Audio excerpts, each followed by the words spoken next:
Today I'm going to show you how to do a Purl 3 together, also known as a p3tog.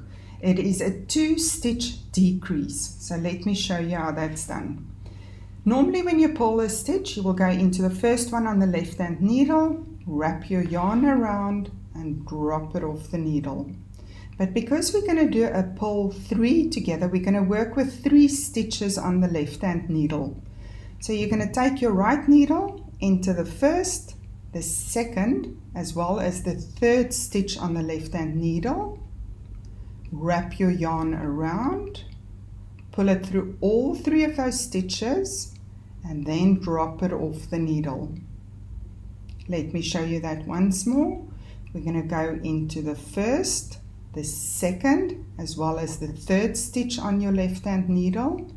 Push your needle through, wrap the yarn around, pull it through all 3 of those stitches and drop it off the needle.